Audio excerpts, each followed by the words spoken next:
So thanks for coming today. My name is Wendy Soror and I'm with the ClimateWise program, and I am pleased to present Jenny Cross, who is with the sociology department at CSU, and she will be discussing the topic weaving health and sustainability. This talk is the first time I've given it, and it's inspired by work I've been doing with students. I'm teaching a new class at CSU called Applied Social Change, and so we're focusing on social change efforts around sustainability because it provides a nice theme for the class, and there are also some good books that are written about social change that include the sociological tools that I want to teach the students about, but focused on sustainability. So as I was talking to the students, though, the thing that I felt like was really missing from the textbooks and from other dialogues is really an explicit discussion of the connection between health and sustainability. So this talk really is about how health is the big reason why we care about sustainability, and that health is sometimes the consequence of our sustainability efforts, and it also is sometimes a cause and a need for us to be focused on sustainability. So I'm going to talk about some connectedness and how people have been thinking about connecting health with sustainability, and then I always design these to be interactive with an opportunity for you all to think about the sustainability efforts that you're working on, and how, if you shift your focus onto health for a little bit, how that could help you change and improve the sustainability efforts that you're working on. So that's what we're going to do here, and we'll see how it goes. So here's the first question. How is health connected to sustainability? People talk all the time about the triple bottom line if you're thinking about business practices, or if you're thinking about cities and communities. People talk about sustainable development, and they say, well, you can't have sustainable development if you're not focusing on social equity and economic prosperity and the health and well-being of the natural environment. But usually people are only using health there. They're saying, oh, economic health or environmental health. They sometimes are talking about the health of people or community well-being. Sometimes health is just being used kind of generically to mean well-being, but they're not actually talking about individual physical health in particular, or community health in a really specific way. They're just talking about it in kind of general terms. So I wanted us to think really about the idea of health, both individual health and community well-being, as a component of health, and how we might think about its connection to sustainability. So I first wanted to give you a couple really specific and concrete examples of the connectedness between health and the other components of sustainability, the natural environment, what we're doing with social equity, what we're doing with the economic world. So here's an example. Sociologists do a variety of studies on what we call environmental justice.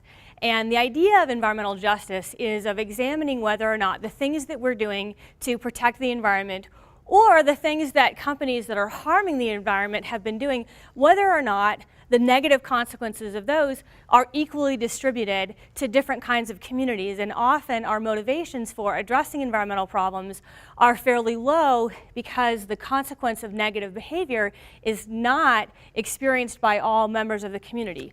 So we really should not be thinking about it as environmental justice. It really is environmental injustice. So one of the things that we know about environmental pollution is that it is not equally distributed across the country. We find that it's more likely to be happening in urban neighborhoods. It's more likely to be happening in neighborhoods with poverty. It's more likely to be happening in neighborhoods with high concentrations of non-whites. So then if we're thinking about social equity, different groups of people are exposed to pollutants at different rates, and people's access to healthcare and other things that might help them overcome that negative exposure are also unequally distributed. So there's a social equity issue generally in the country, and then environmental pollution interacts with that. That produces real big disparities in health. So when we think about public health, when you have big health disparities, when you have some groups of people that are experiencing more exposure than others, then you have a public health problem on your hands. So some public health problems we're facing in this country are obesity. Other public health problems we're dealing with are childhood asthma, and those things are not found equally in all groups of people, and they are related to what we're doing in the environment, and they're related to social equity, and sometimes they're also related to economic issues. But this is just one example of how the environment and social equity are interacting with each other to produce a big health disparity and cause a public health problem. So sometimes health is the consequence of what's happening in those three spheres that we think of broadly as sustainability: the social sphere, the economic sphere, and the natural world. What's going on in those three spheres sometimes are producing consequences for health. So that's one connection. So another example of health as a consequence: if we are working on sustainability and we recognize the interconnectedness between environment, economics, and social equity, sometimes we actually can improve those health disparities. So here's an example. This is the Compton bike path. And so you can see that this is in an urban neighborhood, and it's a bike path that gives people access to an opportunity to exercise and connection to open spaces and parks. So the efforts that communities are doing to work on parks and trails is something that we're doing to help get people connected to the natural environment. When you focus on making sure that the decisions that you make about where should we put trails, you can just put trails where the people who are already using them use them, but then you end up with trails concentrated in affluent neighborhoods. You get trails that are concentrated in neighborhoods that have more open space, and the neighborhoods that have more poverty and less access to open space are actually the ones that need trails the most. So unless you're using a social equity lens, you're thinking about social sustainability and responsibility as you're thinking about how do we expand parks and recreation and those kind of opportunities, you miss the chance and the importance to prioritize urban trails. So here's just an example of a community that was doing planning, thinking about all the features of sustainability, thinking about improving public health, and they're able to actually make a difference for obesity for populations that most need it by focusing on urban trails. We can think of health as something negative that happens when we're not focused on sustainability. We can also think of public health as something that's positively impacted when we're thinking about all three components of sustainability together and prioritizing our actions from all three lenses. But health is not just a consequence of whether or not we're thinking about and planning for sustainability. Sometimes health is actually a cause of systems. It creates an imbalance in the system that contributes to our systems not being sustainable. So when we think about health as a cause, I just talked a little bit about health inequities. And so in this country, we have big social disparities between social classes, and also race and ethnicity is very tightly connected and superimposed over social classes in this country. Those things create health disparities for minorities and for groups of people living in poverty. So when we have big health disparities, it's kind of hard to pull apart. When we talk about health disparities, it's kind of hard to pull apart social inequity from health. But when we have big health inequities, then we have a stress on our economic vitality and well-being. When we have big public health problems, it costs us. So it increases the cost of healthcare. Some of the ways that it increases the cost of healthcare are that if people do not all have equal access to health insurance or local access to care, or they don't have transportation to care, then people don't get the preventative care that keeps healthcare costs low. And when you have large groups of people in geographic areas of your community not receiving healthcare, then they start engaging in behaviors that are really costly, like going to the emergency room for things that should be handled in urgent care or a doctor's office, or not handling those health concerns at all until they're really big problems, like people who have diabetes not getting the care that they need until they've gotten to the point where they might need to have a foot amputated. When that happens, you could either manage diabetes and keep those costs down, or you can end up with really costly surgeries. So social inequity and health disparities cause a strain on our financial system, and we all pay for it. The whole community pays for those increased costs. Governments pay because they are a big supporter of healthcare for low-income folks, and when their costs are higher, the public funds required to support them are higher. But also, private companies pay the cost too. Poudre Valley Hospital, is not a government-run hospital system, and when they serve people that can't afford to pay, the costs for everyone go up. Everyone's charges go up, and the whole community has to pay for that. we can reduce those costs and improve everyone's economic prosperity by thinking about what is health inequity costing us. Does that make sense? Okay, so health can be a consequence of sustainable efforts. It can be the positive outcome or it can be a negative outcome, but it also can be the cause of a need for us to work on sustainability issues. So Seattle, many years ago, really started trying to think about a framework for addressing sustainability in their community. And they came up with this equity stream, they call it. And so they're thinking about what are all the things that we should be thinking about and working on if we're thinking about sustainability, and specifically we're thinking about social sustainability because that has impacts on everything else. How do we think about what those components are? And so they talk about three big things. They talk about things that are happening upstream. What are the things that everyone in all communities should have? So everyone should have pro-equity policies. Everybody should have affordable housing. Everyone should have safe neighborhoods. Everyone should have access to healthcare. So that's at the societal level, what can we do? Those are things that cities and state and county government have some capacity and power to do something about. In the midstream, what you want to be working on is helping people move from a condition where they don't have health to the opportunities and environment where they can have health. And here's where we think about how do we improve physical activity, how do we get people into good paying jobs, can we improve access to healthcare and access to transportation that will improve people's overall health. Those are things in the midstream that often require the coordination of efforts of people from different places. And they need action at the local level. You can't solve that unless people at the local level are working on that. And then there's other stuff that requires action at the individual level. A lot of the programs that we do for this happen around schools or through nonprofits because nonprofits often have taken on the mission of doing things that help people improve their individual situation, their individual circumstance. So downstream they say act to change behaviors or conditions that cause stress or poor health. So how do you reduce obesity? How do you reduce homelessness? How do you improve health status? How do you improve mental health services? So those are all things where we typically see the nonprofit sphere kind of taking those things on as their mission. So now we think about what are all the things that are happening in our community that help improve equity. Notice that they talk about this as being social equity, but much of this is about health.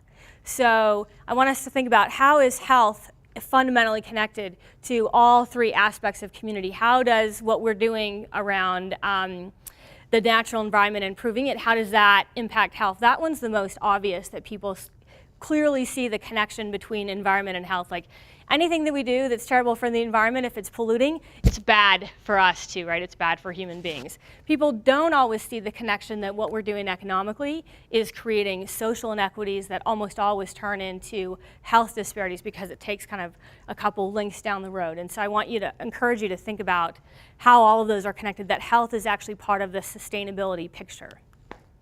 So this is what Seattle did. Seattle started a planning effort, and they said what we should be doing is trying to create, the goal is to create communities that are connected instead of communities that are disconnected. Sociologists and planners have been thinking about this for a long time. Post-World War II, we started a zoning practice in the US where we zone entire sections of a city for only one thing. So it's called single-use zoning, which is really different if you think about downtown Fort Collins, that if you're in Old Town, there are businesses on the first floor and apartments and residential space up above. There are also doctor's offices and lawyers' offices as well as retail establishments.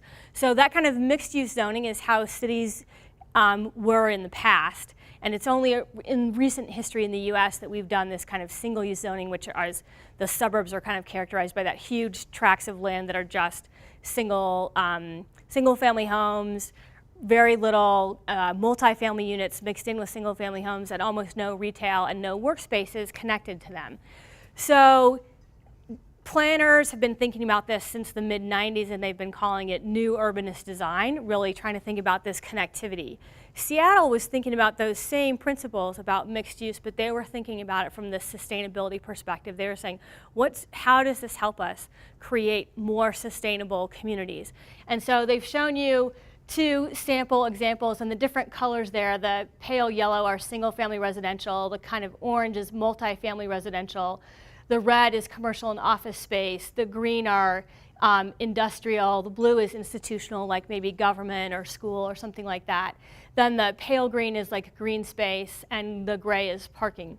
So you can see how different those 2 types of planning are.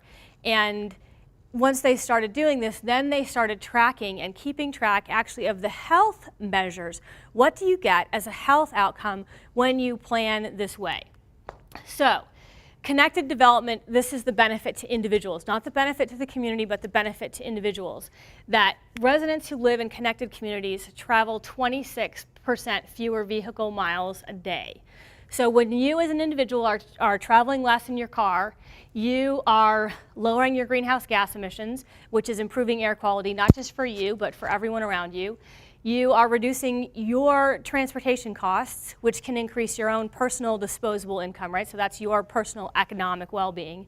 And it also makes you more likely to walk. If you're living in a community that's connected and has access to transportation, then you are walking more. And we know that the more people walk and the more walkable their communities, the lower the community level of obesity. So walkable cities is one of the solutions to a public health epidemic, obesity. So the things that we have done in this country that are not sustainable, like single-use zoning, has created dependence on the automobile, and dependence on the automobile has produced a negative health result, not just for individuals, but for the whole community. And now our healthcare system is paying the price of all of the health things that are associated with the obesity epidemic. So as an individual, you benefit from living in a connected community, and it improves your health, the environmental conditions that you're living in, as well as your own economic circumstance. But there also are benefits to whole communities. When they create that kind of connected community, there are benefits to the whole community in all 3 spheres of sustainability. So social equity improves, and the economy improves. And you can see here I have this little blue box with red writing in it, because I really couldn't figure out how to separate these out. So is access to services a social equity issue, or is that an economic issue? What do you guys think? Is it both? If people can get to King Soopers and get their groceries, right, then fewer people are suffering from the health effects that come from living in a food desert, right, but it also helps the local economy. So those were ones I couldn't pull apart. When you have a connected community, employers have access to a diverse labor pool. The labor pool, though, then has access to employment. If you're living in a connected community where you have access to mass transportation, then you're not thinking to yourself, okay, I have this job, but how do I get there? And here in Fort Collins, most of us have cars. Does everybody in the room have their own personal car? Does anybody live with just a bike? You did for a while, but you don't now. Yeah, okay. And you could in Fort Collins and with your current job. So, but there are people in many communities in America where in the 90s when we did welfare reform, the biggest hurdle for doing welfare reform, which part of welfare reform was getting people back to work, the biggest hurdle to getting people back to work was that people lived in places that were nowhere near employment opportunities. And if you don't have a job, you can't buy a car. And half of the jobs that those people could get didn't pay enough that they could support a car anyway, so you couldn't actually get people to the jobs, right? So when you have a connected community and employment is near residential spaces, you can solve one of those big social equity issues that we face, that cities in America face, which is the concentration of poverty in urban areas. So proximity to employment, access to a diverse labor pool, that improves economic prosperity for the whole community. And we have the power to change that. So the last thing, though, is that when you have connected communities, you have the ability to have more open space, to increase everybody's access to open space, to improving air quality and reducing obesity. Now, some of those are health things, but I just put them next to the natural environment because they're connected and related there. So Seattle said, let's really think about what we're doing from a sustainability perspective. And one of the things that they tracked was health. So that's what I want you all to be thinking about. What are the sustainability efforts that you are working on, and how could they be improved? How could you make them better? If you were thinking also about what are the health consequences of this effort, and how could that help you report on what you're doing, how can that help you document success? So here's a project that one of my graduate students wants to work on. You know, here in Fort Collins we have, I don't know, at least a dozen CSAs. Does anybody know how many CSAs there are in the Fort Collins area? Does anybody know what CSA, who knows what a CSA is? Yeah, see, I knew this audience would, right? Some audiences I would say, how many CSAs? And they're like, what's a CSA? For those of you watching on video who don't know, I'm talking about community-supported agriculture, so local farms that people buy subscriptions to. So in the last 5 years, Fort Collins has seen a really big boom in those. One of the things that the organizers of the farmers markets have been doing is providing an incentive for people who have SNAP benefits. So SNAP benefits is the acronym for what we all call food stamps. So if you're on food stamps, you can take them to the farmer's market and spend them there, but you also get a benefit. I'm not sure exactly the logistics of it, but you bring your food stamps in and I think you get maybe like the market bucks or some kind of voucher that says, you know, that you can purchase with that. But they also give you an extra $10. So if you bring in, you know, $20 worth of food stamps and you want to buy food, they give you an extra $10. So just doing that by itself is really about the first thing. It's about social equity. One of the things that people complain about trying to get access to low-income people to organic produce, which we think of as having a health benefit as well as an environmental benefit to the community, is that organic produce costs more. And so if we're talking about people who are living in poverty, how do we manage that? So the farmers market have said, oh, we think that we have a solution. We'll give people this extra benefit. So fundamentally, they're trying to address the top issue. They're trying to address social equity and make organic produce available to everyone in the community. But there's another benefit that the farmers at the farmers market get, which is that anybody who brings in their SNAP benefit and gets that extra $10, the farmers are actually getting $10. They're actually getting paid for their produce, right? So that increases sales at the farmers market, and so that increases sales of local products. So it's really easy to just stop there and say, that's fantastic, we're done, we've improved social equity, and we're supporting the local economy, that's good enough. If we know that organic produce has benefits to everybody who consumes it for health, we also know that the more we're growing produce in an organic way, the more the benefit is to the environment, and not just here in Fort Collins, right, but to the Mississippi River Delta, right? Part of the problem that's happening in the Gulf of Mexico is the result of all the pollution that comes from herbicides and pesticides and fertilizers that come off of farms that eventually go downstream. So when we think about the health consequence of these little actions, and we recognize that we're part of a big interdependent, interconnected system, we can think about this program having more power. But are we measuring? Is this program measuring the individual health benefits? Are they trying to recruit new people? It's one thing to just give benefits to people who come, people who are naturally kind of predisposed to going to the farmer's market. They know about them and like them. But if we want to maximize the impact of this, we might ask the question, how do we improve social equity and make sure that everybody in the Fort Collins area who has food stamps has access to organic produce, right? We might have to do something more than just give them money at the farmer's market. We might have to think about what other issues? Transportation, right? So then when we start thinking about that bigger picture, it helps us to see how we might work with other agencies, but also helps us to see how we might measure in different ways. So this is just an example of one of the things that my students are working on. I want to now talk to you about a much bigger sustainability effort, and then we're going to do some work. So one of the projects I'm currently working on is with the Larimer County Corrections.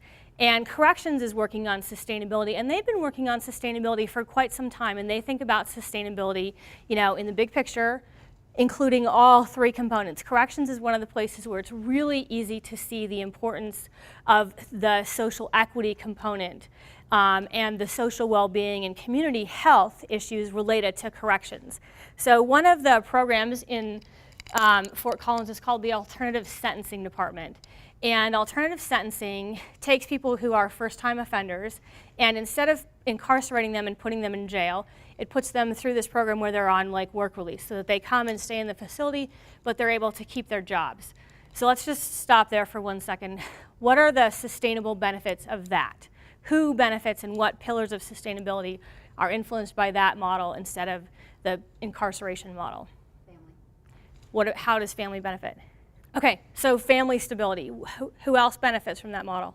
Yeah, the government benefits. The government gets tax money because they still have a job. Who else benefits? Right, the individual is keeping their job skills. What else? Who else benefits? Exactly. Every taxpayer benefits because it costs less. That person is still a taxpayer instead of just a big consumer of tax money. Anything else? Are there any that kind of obvious environmental benefits of putting people through that instead of putting them in jail? Yeah, it helps people maintain their connections so that their life is really kind of uninterrupted. How's that an environmental benefit? Or, I mean, that is a benefit. Are there environmental benefits we can think of? They're there for a shorter time. I'm just pushing you all to try to think about all four. Right, so think about prisons as the biggest consumers of energy in the country are buildings. The building type that is the biggest consumer of energy are prisons, because they're totally self-contained. People can't leave, so they have to cook there, they have to clean there, right? We have a lot of people packed into pretty small spaces. Prisons are some of the most energy-intensive buildings that we have. So if we can put people from an energy-intensive building, a jail, to a less energy-intensive building, an alternative sentencing building, which functions and has an energy consumption footprint that is more like an office building or a school, then that has an environmental benefit. Does that make sense? So building fewer jails has a net environmental impact, actually reduces the carbon footprint. Okay, so the Alternative Sentencing Department, the people who run it and the people who are in charge of corrections understand the sustainability mission of just having that department. So now they've had this department in this kind of cramped quarters that are like 12,000 feet, and so one of the things we critique people for is, oh, well, you're building a new building. So they're building a new building that has 50,000 square feet, over 50,000 square feet. So people always say, oh, the most sustainable building is the one that you don't build. In this case, though, the sustainable building is the one that you do build. To build an alternative sentencing building of 50,000 square feet is way more sustainable than building more jail space. And putting people through alternative sentencing programs reduces the demand for jail space today and in the future in our county. So this is the sustainability perspective for alternative sentencing. So this is the building, but now let's think about specifically what are the health benefits of this new building. We're building a green building. I think that it's expected to be LEED Gold certified. So one thing is that there are dozens of county employees as well as the offenders who are in that building, and we know that LEED buildings and that green buildings in general have some important impacts. One is improved indoor air quality. So we're moving people out of an old facility into one with better air quality. We're moving people into a building that has increased daylighting, and there's really good research that daylighting improves people's mood, that it reduces aggression. We know that for students it improves their academic achievement and performance. It also improves employee productivity. So moving all of those employees that right now are in overcrowded conditions, literally are like eating lunch in their lap at their desks and complaining about knowing exactly who in their office does and doesn't wear deodorant because they're literally sitting shoulder to shoulder, like actually touching shoulders with each other while they work. Hopefully this new building is giving them this space to work that's more healthy for them. So we are right now in the process of doing a survey that measures these things, that measures the improved sleep conditions for the offenders that are in the building, that measures the stress conditions of offenders as well as employees, and that measures people's mental health. We're not actually measuring, I'm not measuring indoor air quality, I'm measuring all the social stuff. Other people do air quality and that kind of stuff. But we know that LEED buildings, that daylighting and air quality are things that we get from those buildings. So these are the individual health things. We also know that alternative sentencing has that big contribution to community health. So I wanted to give you an example of a small one, SNAP benefits, right? $10 that we hand out to someone at the farmer's market, to something really big, right? The alternative sentencing program is a big sustainability effort, kind of like building connected communities is a really big community planning effort. So there are health consequences to every little project that we do, small projects we do at work, to big community planning, to programs like we see in corrections. So I want to give you one more tiny little example of a tiny thing so that you can think about, well, if we just have a tiny project, what's the impact of that? So a social marketing project that you can read about is called the Clean, Check, and Dry campaign. And New Zealand is, you know, an island nation. It's made up of 2 islands, a North and a South Island. And the South Island has been experiencing an aquatic invasive plant. And it's not good for the waterways. You know, invasive species are not good for the environmental health of the community that they're in. So they're trying to keep that invasive species from migrating and moving from the South Island to the North Island, and they've created this social marketing campaign called Clean, Check, and Dry. So people who are in the waterways are supposed to clean their stuff, check their stuff, and dry their stuff. And if people do that every time, they can prevent the spread from one island to the next. So a tiny program administered by, you know, government administration for environmental health. So the big environmental impact is reducing the spread of an environmental species. But there are much bigger impacts for the community if they succeed in doing that, right? So we care about protecting the natural environment for its own well-being, but we also care about it because human beings are fundamentally dependent on the natural environment. And no one knows that more than New Zealand, because their economy is based on tourism. And so if they allow their waterways to be degraded, then that reduces the appeal of their community to the tourists who come to New Zealand.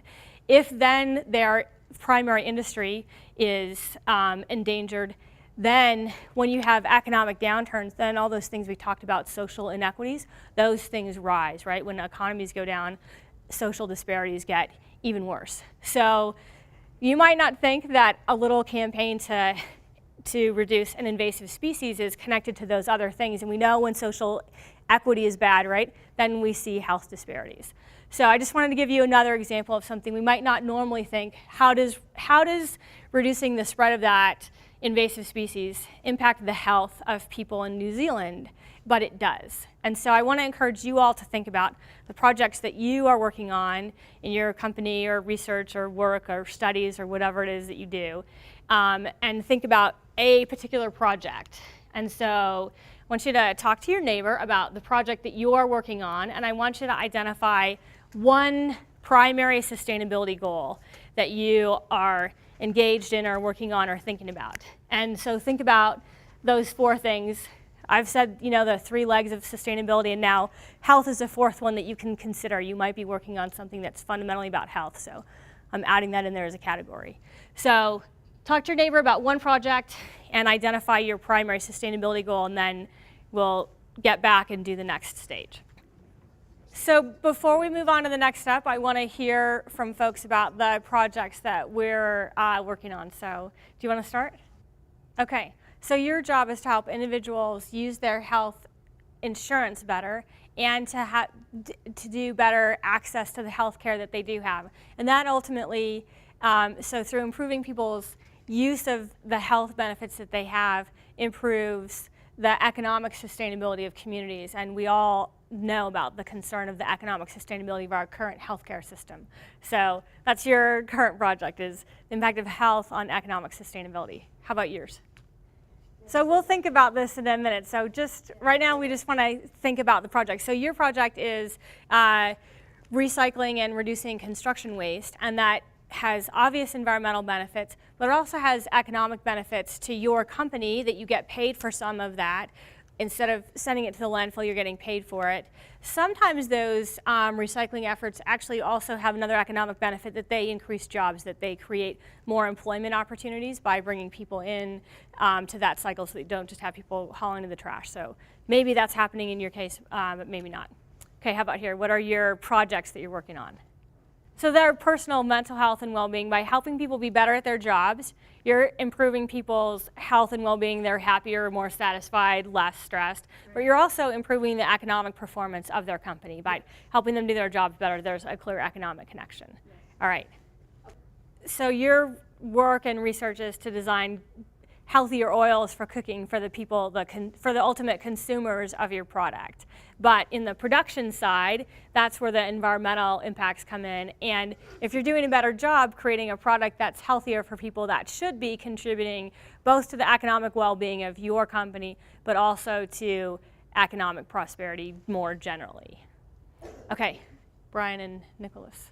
So your primary business hasn't changed. You're still helping people have their HVAC systems work well, but there are some real benefits to the clients that you're working with, that they might have better air quality. They might also have reduced energy consumption, which is good for the environment. And this is one of the cases where if we're using less energy, which is better for the environment, that's better for everyone's health, because greenhouse gas emissions are not just affecting global warming, but are also not good for us to be breathing. So, okay, Brian?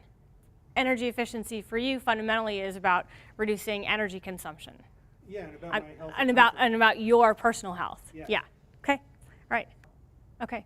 So vermicomposting is your project. The effort is to reduce the waste stream, and who benefits health-wise? Just were you thinking about that?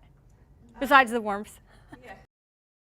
I was going to ask you guys to do this next, but you actually were already doing this in your responses, was thinking about, so none of you were able to just do the first thing, which was identify your project goal. You already all were working on this. Now, some of them, we noticed that on all projects, sometimes it's easy to see 2 interconnections. It's sometimes hard to find all 4 of them. And so that's just how it is, but I want to challenge you and think about how can you improve your project and improve your efforts by thinking about all 4 of them. So I have written these 2 things here, and I'm not sure these are now the best questions now that we've been talking. So the first one I had was identifying barriers to implementation. So what are the barriers to implementing your project? And then I wanted you also to talk to your partner about what are communication channels that you might use to help you support your efforts? Sometimes communication helps us overcome those barriers, but also sometimes communication is really not just something that we do to overcome it, but helps us to maintain momentum. But also, if we're thinking about this, how do we get recognition for the work that we're doing? And sometimes the recognition of that is just as important as kind of the initial goal. So I want you to talk to your neighbor now about what barriers you've been facing and what communication strategies or channels are helping you to either overcome those barriers or to advertise the success of your effort. And I encourage you to think about, if it wasn't obvious to you so far, to think about your project.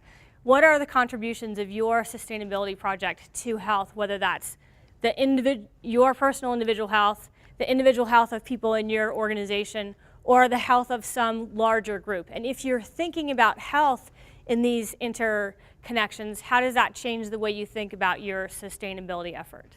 So I'll let you talk to each other again. I want to push you a little bit.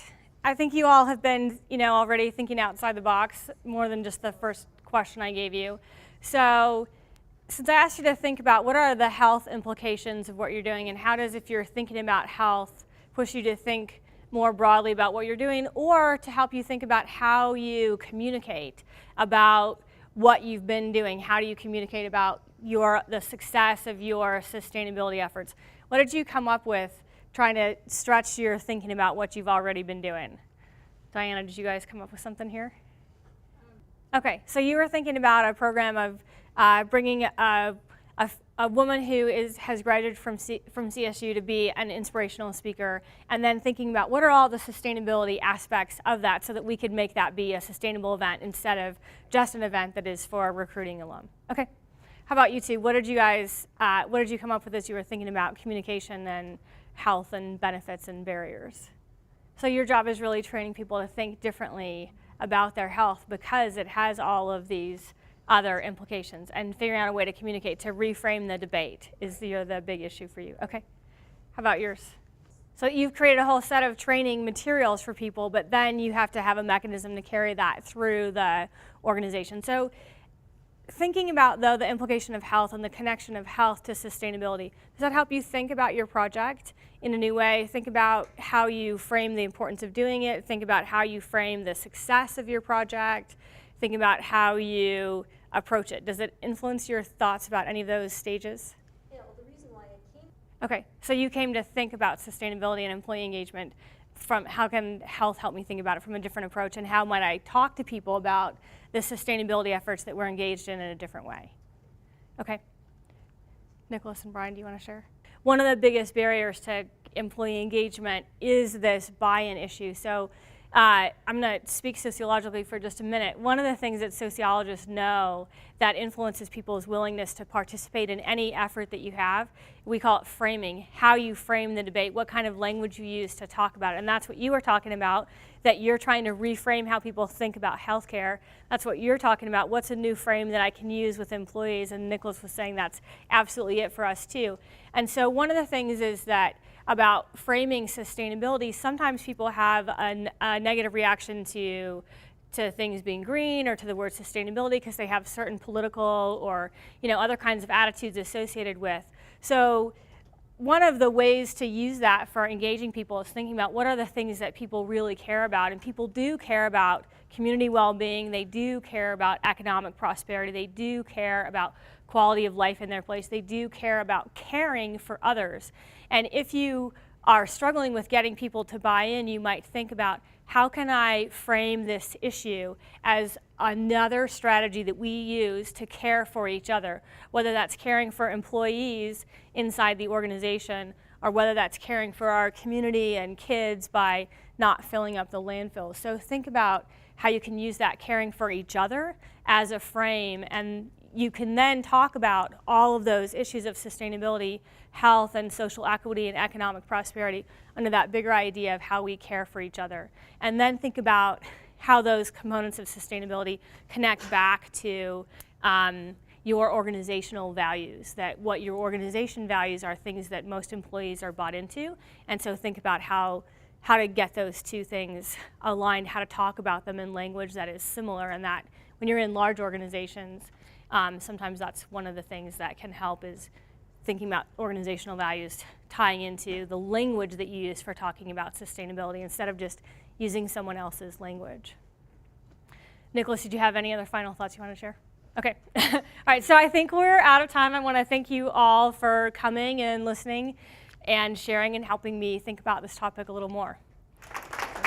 So that's my contact information. If you want to find me, you can email me at the university. If you want to read about some of the projects that I've worked on, the best place is my consulting company webpage. I have better media there than I do on my university page.